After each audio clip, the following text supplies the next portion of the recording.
नमस्कार, बहुत स्वागत है आप सभी का। और मैं हूं रेनी। बुलेटिन की शुरुआत करेंगे जहां मुख्यमंत्री पुष्कर सिंह धामी ने राज्य की विभिन्न विकास योजनाओं के लिए करीब 995 करोड़ रुपए की मंजूरी दी है और इस राशि से सड़क निर्माण, शहरी निकायों, जिला पंचायतों और कुंभ मेला 2027 की तैयारियों समेत कई परियोजनाओं पर काम होगा। इसके अलावा धार्मिक स्थलों, पार्किंग और अन्य जनहित योजनाओं को भी लाभ मिलेगा। मुख्यमंत्री ने 5वें और 6ठे वेतनमान के कर्मचारियों के महंगाई भत्ते में बढ़ोतरी को भी मंजूरी दी है। साथ ही अल्मोड़ा के 2 मोटर मार्गों के नामकरण को भी स्वीकृति दी गई है।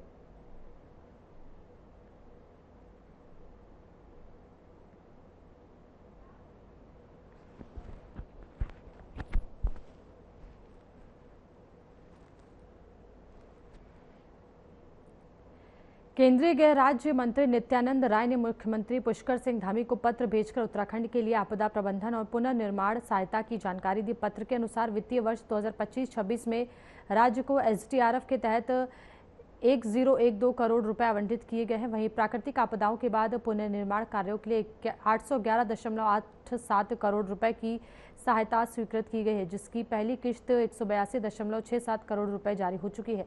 मुख्यमंत्री धामी ने इसके लिए प्रधानमंत्री और केंद्रीय गृह मंत्री का आभार व्यक्त किया है।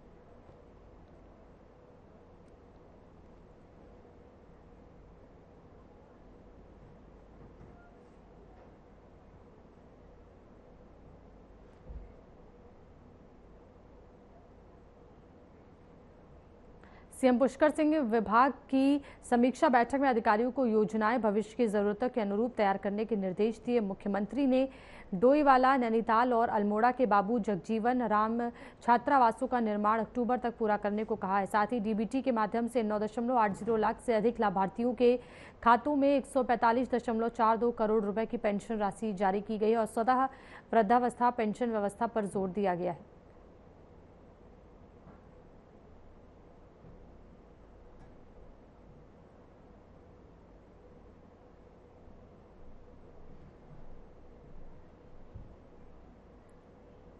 मुख्य सचिव आनंद बर्धन ने सचिवालय में केदारनाथ और बद्रीनाथ पुनर्विकास परियोजनाओं की समीक्षा बैठक की।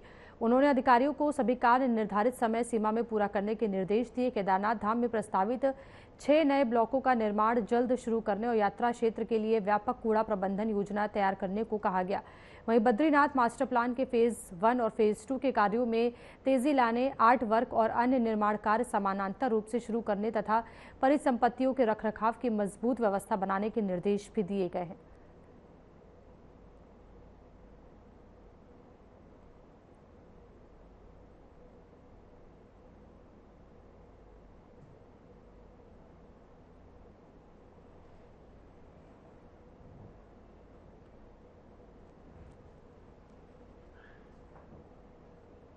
प्रदेश में चल रहे विशेष गहन पुनरीक्षण अभियान को लेकर उठ रहे सवालों के बीच जोत सिंह बिष्ट ने इसे नियमित और आवश्यक चुनावी प्रक्रिया बताया। उन्होंने कहा कि अभियान के तहत मृत, स्थानांतरित, दोहरी प्रविष्टि वाले और लंबे समय से क्षेत्र में नहीं रहने वाले मतदाताओं के नाम नियमानुसार हटाए जा रहे हैं।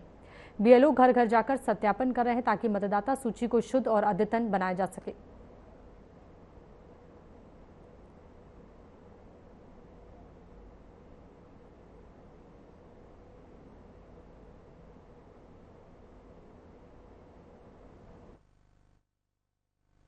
देखिए, एसआईआर कोई पहली बार नहीं हो रहा। देश में आज़ादी के बाद जो 1952 में पहला चुनाव हुआ तो उससे पहले वोटर लिस्ट की गहन परीक्षण हुआ। उसके बाद 57 में हुआ, 62 में हुआ, बीच में प्रक्रियाएं थम गई। हमारा जो इससे पहले का एसआईआर हुआ था वो 2003 में उत्तराखंड की वोटर लिस्ट का हुआ और 3 के बाद अब 26 में हो रहा है। तो इसमें जिन लोगों के नाम कट रहे हैं, मैंने इस पर जानने की और समझने की कोशिश की। पंचायत चुनाव की वोटर लिस्ट को भी देखा और विधानसभा, लोकसभा की वोटर लिस्ट को भी देखा। बद्रीनाथ धाम में चढ़ावे से जुड़े कथित विवाद को लेकर सियासी बयानबाजी तेज हो गई है। कांग्रेस के विरोध प्रदर्शन के बीच बीजेपी ने विपक्ष पर धार्मिक आस्था के मुद्दे पर राजनीति करने का आरोप लगाया है। बीजेपी प्रदेश प्रवक्ता नवीन ठाकुर ने कहा कि मामले की जांच मंदिर समिति करा रही है और दोषी पाए जाने वालों के खिलाफ कार्रवाई की जाएगी। उन्होंने कांग्रेस से धार्मिक मुद्दों पर राजनीति से बचने की अपील भी की।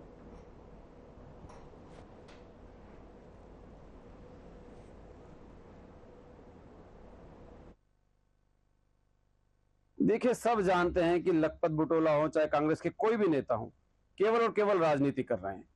इन लोगों का जो रामद्रोह में जिनका जीवन बीता, कष्ट कभी जिन्होंने सहे नहीं, जो रघुवर पर क्या बोले जो सगे बाप के रहे नहीं, ये लोग क्या हमें जो है राम मंदिर के विषय में बताएंगे? ये वही लोग हैं जिन्होंने राम के अस्तित्व पर सवाल उठाया था। ये वही विपक्ष है जिन्होंने सुप्रीम कोर्ट में हल्फनामा देकर कहा था कि राम काल्पनिक हैं।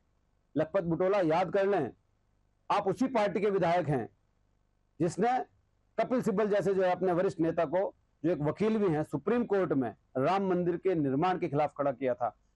लखपत बुटोला उस वक्त कहां चले गए थे? कांग्रेस उस वक्त कहां चली गई थी जब रामलला टेंट में थे?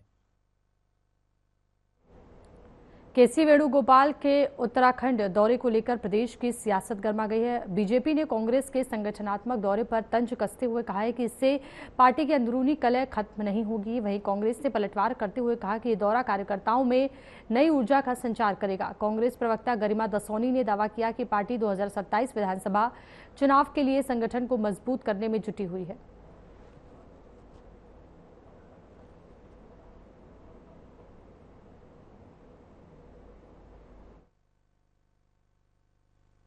देखिए, वेणुगोपाल जी को जो ये इतनी कह रहे हैं कि बूस्टअप करेंगे, तो केरल, हिमाचल, राजस्थान सब में वो जीरो लेकर आए और यहाँ पर आकर वो क्या बूस्टअप करेंगे कार्यकर्ताओं को? उनके तो इतिहास में ही है कि वो सब जगह जीरो ही लेके जाते हैं। और दूसरी बात, ये यहाँ पर जो आ रहे हैं, ये जो इनकी परिवर्तन यात्रा, संकल्प यात्रा लिए निकाले थे पिथौरागढ़ में, जो मंच से कुड़ते फटे हैं, उसकी आग को बुझाने के लिए दिल्ली से फायर ब्रिगेड को बुलाया गया है। खुले मन से स्वागत करना चाहती हूँ अपने नेता का। अखिल भारतीय राष्ट्रीय कांग्रेस के संगठन महामंत्री हैं, कद्दावर नेता हैं, और जब उनका संवाद होगा केंद्रीय नेतृत्व का और प्रादेशिक नेतृत्व का, तो निश्चित रूप से अमृत निकलेगा और दिशा मिलेगी कार्यकर्ताओं को, मनोबल बढ़ेगा, मोटिवेशन होगा, बूस्टअप मिलेगा। 2027 विधानसभा चुनाव के लिए मोबिलाइज होगा कार्यकर्ता और एक दिशा देने का काम वो करेंगे कार्यकर्ताओं को यहाँ आकर। लखनऊ में बीजेपी अध्यक्ष नितिन नवीन के रोड शो के दौरान भगवान हनुमान की वेशभूषा में एक व्यक्ति के बीजेपी का झंडा लेकर नृत्य करने का वीडियो वायरल होने के बाद सियासी विवाद गहरा गया है। कांग्रेस ने इसे धार्मिक आस्था से जुड़ा मामला बताते हुए बीजेपी पर निशाना साधा है, जबकि बीजेपी ने विपक्ष के आरोपों को राजनीतिक करार दिया है। मामले को लेकर सोशल मीडिया पर भी बहस तेज हो गई है।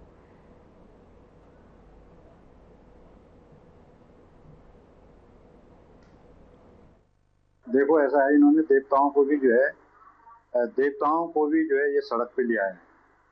ये कैसे हिंदू और सनातनी बनते हैं कि जो देवताओं की मर्यादा भी नहीं जानते कि देवताओं की मर्यादा क्या होती है। देवताओं की बहुत बड़ी मर्यादा होती है। तुम मंदिरों के चंदों को जो है भी नहीं छोड़ रहे हो। तुमने जो है केदारनाथ का सोना नहीं छोड़ा। तुमने जो है बद्रीनाथ में जो है चंदे की डकैती डाल दी। कांग्रेस को शर्म आनी चाहिए। जिस राम के अस्तित्व को कांग्रेस नकार चुकी थी, आज उसी राम की शरण में आकर कांग्रेस जो है वोट बैंक की राजनीति कर रही है। तो भैया, वो एक पात्र था और किसी कार्यक्रम से वापस आकर अगर उन्होंने भाजपा का झंडा उठा लिया तो इसमें भाजपा द्वारा प्रभु श्री राम या हनुमान जी का अपमान कहाँ से हो गया? लेकिन ये दर्शाता है कि कांग्रेस भी अब प्रभु श्री राम की शरण में है और कांग्रेस को भी समझ में आ गया है कि बिना प्रभु श्री राम के उसका जो है उद्धार नहीं हो सकता। लेकिन इस प्रकार की राजनीति कांग्रेस करेगी तो जिस प्रकार पूरे देश में कांग्रेस खत्म हो चुकी है, मुझे लगता है ये बची खुची कांग्रेस भी समाप्त हो जाएगी अगर वो प्रभु श्री राम के नाम पर या हमारे सनातन के नाम पर राजनीति करने की कोशिश करेगी।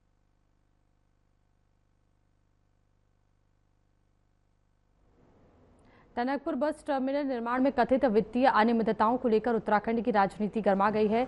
सीएजी की ऑडिट रिपोर्ट में निर्माण कार्यों में करीब 3.27 करोड़ रुपए के अतिरिक्त भुगतान का उल्लेख किए जाने के बाद कांग्रेस ने राज्य सरकार पर निशाना साधा है। कांग्रेस प्रदेश प्रवक्ता गरिमा महारा दसोनी ने आरोप लगाया कि सरकार भ्रष्टाचार के मामलों में प्रभावी कार्रवाई करने में विफल रही है। वहीं इस मामले में सरकार या संबंधित विभाग की ओर से अभी तक कोई आधिकारिक प्रतिक्रिया सामने नहीं आई है।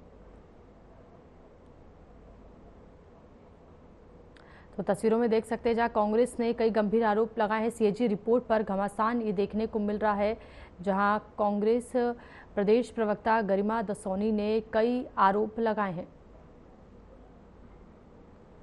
तो कांग्रेस प्रदेश प्रवक्ता गरिमा दसोनी ने कई आरोप लगाए हैं। टनकपुर टर्मिनल पर सियासत देखने को मिल रही है।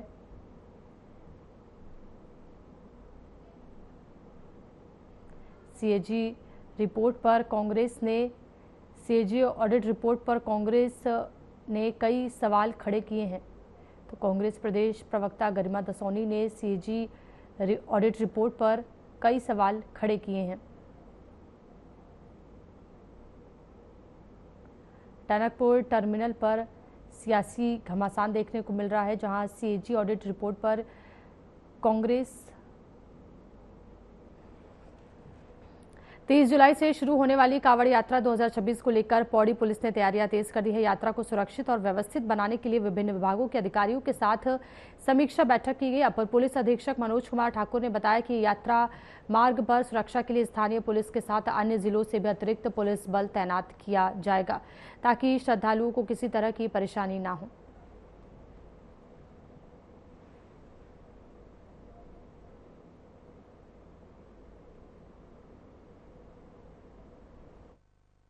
है उसमें काफ़ी संवेदनशीलता से हम लोग उसको मॉनिटर कर रहे हैं। जो यात्रा के डायनेमिक्स हैं उसको लेकर डीएम मैडम द्वारा भी समय समय मीटिंग की जा रही है। कप्तान साहब द्वारा, मेरे द्वारा भी वहाँ समय समय पे भ्रमण किया जा रहा है और उनकी व्यवस्था का जायजा लिया जा रहा है। जैसे कि मैं आपको बताना चाहूँगा कि यहाँ पर बाहर से जो फोर्स आएगा वो फोर्स लगाया जाएगा, जिले का फोर्स, बाहर से फोर्स लगाया जाएगा। पार्किंग की व्यवस्था उसमें सुनिश्चित की जाएगी। प्रांतीय रक्षक दल पीआरडी हित संगठन ने अपना अनिश्चितकालीन धरना समाप्त कर दिया है। संगठन 18 मार्च से वेतन और नियमित रोजगार की मांग को लेकर आंदोलन कर रहा था। विभागीय मंत्री रेखा आर्या से मुलाकात और सकारात्मक आश्वासन मिलने के बाद धरना खत्म करने का फैसला लिया गया। संगठन ने कहा कि उनकी प्रमुख मांगे होमगार्ड की तर्ज पर वेतन और महंगाई भत्ता तथा वर्ष भर नियमित रोजगार उपलब्ध कराना है।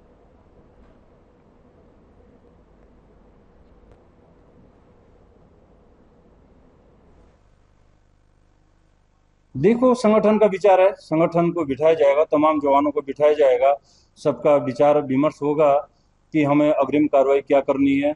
उसके एवज में हम सारे लोग जो अपने कदम को उठाएंगे वो आप सब लोगों को भी अवगत कराया जाएगा, आप लोगों के संज्ञान में भी डाला जाएगा। जो चीजें होंगी वो सब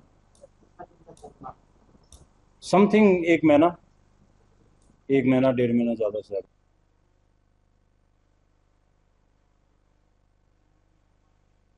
मुनिकीरेती पुलिस ने हत्या के प्रयास के मामले में लंबे समय से फरार चल रहे आरोपी को हरिद्वार के बहादुराबाद क्षेत्र से गिरफ्तार किया है। पुलिस ने आरोपी की निशानदेही पर वारदात में इस्तेमाल धारदार चाकू भी बरामद किया है। पुलिस के अनुसार 9 मार्च को एक युवक की गर्दन पर चाकू से जानलेवा हमला किया गया था। जांच में हत्या के प्रयास की धाराएं जोड़ी गई। आरोपी को न्यायालय में पेश करने के बाद जेल भेज दिया गया।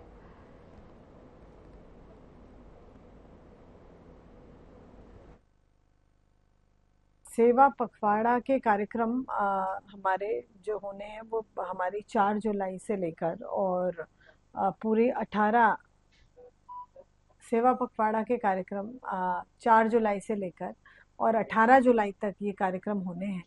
और लगभग 15 दिन के ये सेवा पखवाड़ा में हर वर्ग के व्यक्ति के लिए क्या हुआ है और क्या लाभ और सरकार की तरफ से उन्हें मिल सकता है, चाहे वो महिला हैं, किसान हैं, लघु उद्योग के लोग हैं, हमारे युवा हैं, हमारे जो भी अलग अलग श्रेणी के लोग हैं, सबसे जाकर मिलना, उनसे चर्चा करना, जो अपने स्वयं का काम करते हैं, स्वावलंबी हैं, उनसे भी बात कर कर कि वो कैसे स्टार्टअप कर रहे हैं, क्या नई चीज़ें कर रहे हैं। कीर्तिनगर के बागवान क्षेत्र में एक पेट्रोल पंप कर्मचारी की संदिग्ध परिस्थितियों में मौत से इलाके में सनसनी फैल गई है। मृतक की पहचान सुनील भट्ट के रूप में हुई है। पुलिस के अनुसार सीसीटीवी फुटेज में वह पहले पेट्रोल पंप से बाहर जाता और कुछ देर बाद वापस लौटता दिखाई दिया, जिसके बाद उसकी तबीयत बिगड़ गई और खून की उल्टियां होने लगी। पुलिस ने शव को कब्जे में लेकर जांच शुरू कर दी है, जबकि फॉरेंसिक टीम ने मौके से साक्ष्य जुटाए हैं।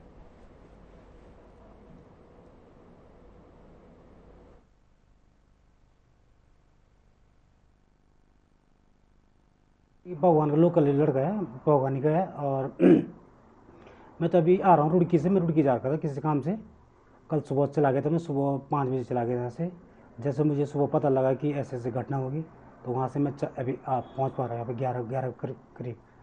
तो पता नहीं लग रहा क्या हुआ क्या नहीं हुआ, तबीयत ख़राब है क्या है, उस चीज़ का कोई अभी हमें पता नहीं लग रहा क्या हुआ। या अन्य और लोग भी उनके साथ? अन्य कोई तो रात को नहीं रहा होगा उसका सर, कोई रात को एक ही आदमी रहता है यहाँ पे ना, क्योंकि बीच में जैसे हमारे भाई साहब मालिक वो रहते थे बीच में, वो क्योंकि आजकल थोड़ा देहरादून जा रखे थे, तो ऐसा आजकल वैसे भी कोई मैंने वो भीड़ भड़ाका है नहीं, ग्राहक को है नहीं कुछ भी, तो रात को अकेला था कल। वो जो पेट्रोल पंप पे रात की नौकरी करता था और मुझे लग रहा है कि उसके बच्चे भी कल घर पे नहीं थे, वो कमरे से और पेट्रोल पंप तक जा ही रहा था। कई बार कई जगह उल्टियाँ हो रखी हैं और वो वहीं पे मृत पाया गया, जो 1:30-2 बजे की करीब बात है। उसके बाद किसी ड्राइवर ने एक सूचना दी है कि हमारे यहाँ पे होटल वाले पर, क्योंकि भाई इस तरह से कोई आदमी वहाँ पे लेटा हुआ है, मरा हुआ सा लग रहा है, उसे ब्लड है निकला हुआ, तो वहाँ पे तुरंत पुलिस को सूचना दी गई। पुलिस वालों ने उनको लाश को उठा के मोर्चरी में ले गए हैं और उसका पोस्टमार्टम होगा। जिस तरह से भी वो उसमें पंप पे कार्यरत वो था, नौकरी करता था। दिनेशपुर थाना परिसर में आयोजित थाना दिवस में अजय गणपति ने लोगों की समस्याएं सुनी और कई मामलों में अधिकारियों को मौके पर ही समाधान के निर्देश दिए हैं। इस दौरान एसएसपी ने बंगाली समाज के लोगों से बांग्ला भाषा में संवाद कर उनकी समस्याएं जानी, जिनकी लोगों ने सराहना की। उन्होंने कहा कि शिकायतों का समयबद्ध और पारदर्शी निस्तारण सुनिश्चित करना और पुलिस जनता के बीच विश्वास मजबूत करना ही थाना दिवस का उद्देश्य है। तो देख सकते हैं थाना दिवस पर कार्यक्रम आयोजित किया गया। एसएसपी ने इस दौरान सभी की समस्याओं को सुना, कई मामलों में निर्देश भी जारी किए गए हैं, कई मामलों के समाधान के निर्देश भी जारी किए गए हैं। इस दौरान थाना दिवस कार्यक्रम में बड़ी संख्या में लोग एकत्रित हुए और उन्होंने सभी ने अपनी समस्याओं को बताया। इस दौरान संबंधित समस्याओं के समाधान के निर्देश भी जारी किए गए। थाना दिवस के अवसर पर ये भव्य कार्यक्रम आयोजित किया गया। तस्वीरों में देख सकते हैं जहां थाना दिवस के अवसर पर बड़ी संख्या में लोग शामिल हुए और सभी ने अपनी समस्याओं को बताया। इस दौरान समस्याओं को दूर करने के भी निर्देश दिए गए हैं।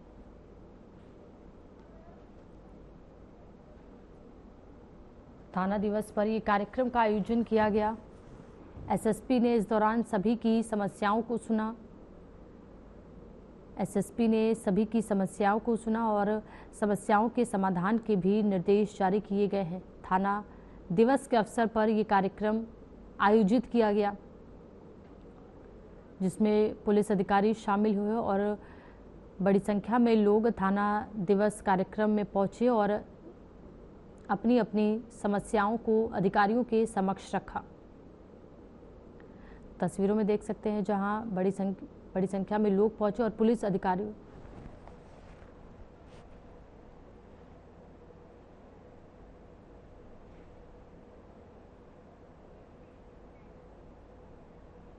देहरादून नगर निगम आवारा और पालतू पशुओं के पंजीकरण अभियान को लेकर लगातार कार्रवाई कर रहा है। नगर निगम के पशु चिकित्सा अधिकारी डॉक्टर वरुण अग्रवाल ने बताया कि नई पॉलिसी और जागरूकता अभियान के बाद पालतू पशुओं के पंजीकरण में बढ़ोतरी हुई है।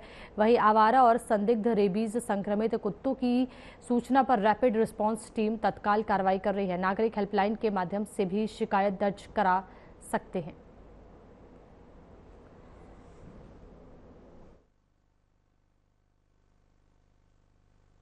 चिकित्सा अधिकारी नगर निगम डॉक्टर वरुण अग्रवाल, जो हम लोगों ने डॉग बायलॉज बनाया था, स्ट्रे डॉग एनिमल्स और प्राइवेट डॉग एनिमल्स, जो हम लोगों ने पालतू श्वान पॉलिसी बनाई थी उपविधि 2025, उसके तहत जब पॉलिसी नहीं बनी थी डिटेल में, उससे पहले हमारे पिछले वर्ष में इसी दौरान सिर्फ 432 श्वान पशुओं का पंजीकरण हुआ था। पॉलिसी बनने के बाद उसका व्यापक प्रचार प्रसार करने के बाद, लोगों को जागरूक करने के बाद अब जो इसका पंजीकरण हुआ है वो लगभग 1072 उसी 3 महीने के दौरान में हुआ है, जो कि एक बड़ी उपलब्धि है अपने आप में। इससे साफ पता चल रहा है कि जो नगर निगम के प्रयास हैं वो धरातल पर दिखाई दे रहे हैं और लोग अधिक जागरूक होकर के अपनी रजिस्ट्रेशन करवाने का खुद ही आगे आ रहे हैं।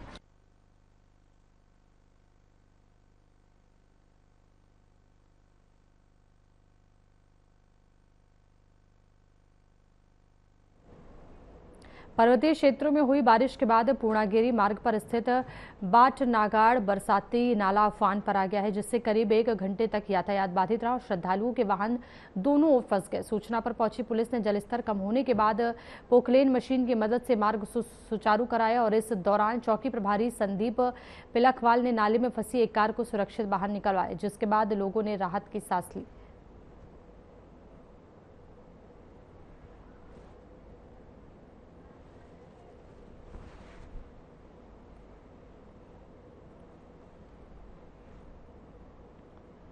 अल्मोड़ा में मानसून सक्रिय होने के साथ ही रिमझिम बारिश का दौर शुरू हो गया है। बारिश से लोगों को गर्मी से राहत मिली है, वहीं किसानों के लिए धान की रोपाई का कार्य भी आसान हो गया है। मौसम विभाग की भारी बारिश की चेतावनी को देखते हुए जिला प्रशासन अलर्ट मोड पर है। प्रशासन ने लोगों और पर्यटकों से नदी नालों और संवेदनशील क्षेत्रों से दूर रहने की अपील की है। साथ ही किसी भी आपात स्थिति से निपटने के लिए एनडीआरएफ और एसडीआरएफ की टीमों को सतर्क रखा गया है।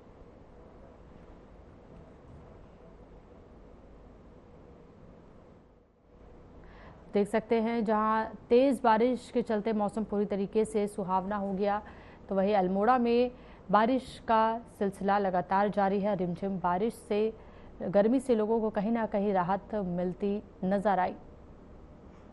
तो वहीं किसानों के लिए बारिश राहत भरी बताई जा रही है। आपको बताते चले कि अल्मोड़ा में रिमझिम बारिश से लोगों को भीषण गर्मी से कहीं ना कहीं राहत मिलती नजर आई और गर्मी से लोगों को राहत मिली है। तो वहीं किसानों के लिए बारिश को काफ़ी फायदेमंद बनाया गया है। किसानों के लिए बारिश काफ़ी लाभदायक बताई जा रही है। किसानों की फसलों के लिए बारिश को अच्छा बताया गया है। तस्वीरों में देख सकते हैं जहां तेज बारिश। उत्तराखंड में मानसून पूरी तरह सक्रिय है और प्रदेश के अधिकांश हिस्सों में लगातार बारिश हो रही है। मौसम विज्ञान केंद्र देहरादून के अनुसार आने वाले दिनों में कई जिलों में तेज से अति तेज बारिश की संभावना बनी हुई है और इसे देखते हुए मौसम विभाग ने प्रदेश के विभिन्न क्षेत्रों के लिए येलो अलर्ट जारी किया है। विभाग ने लोगों से सतर्क रहने और विशेषकर पहाड़ी इलाकों में अनावश्यक यात्रा से बचने की सलाह दी है। प्रशासन भी संभावित आपदाओं को देखते हुए स्थिति पर लगातार नजर बनाए हुए है।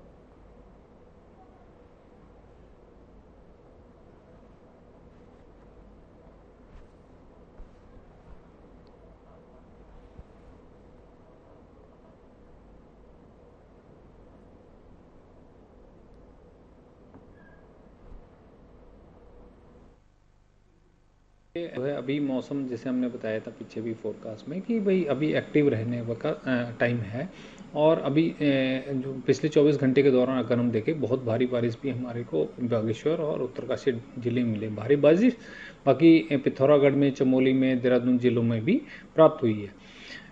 तो अभी आने वाले जो टाइम है उसमें भी हमने जो फोरकास्ट दिया अगले 12 तारीख तक के लिए अगले एक सप्ताह, तो इसमें हल्की से मध्यम दर्जे की बारिश अनेक से लेकर अधिकांश स्थानों पर आपको देखने को मिल सकती है, लगभग सभी जनपदों में।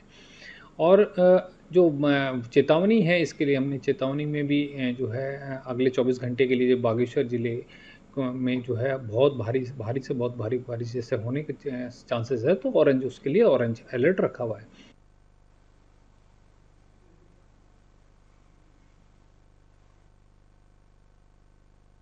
में फिलहाल इतना ही। बने रहिए हमारे साथ। नमस्कार।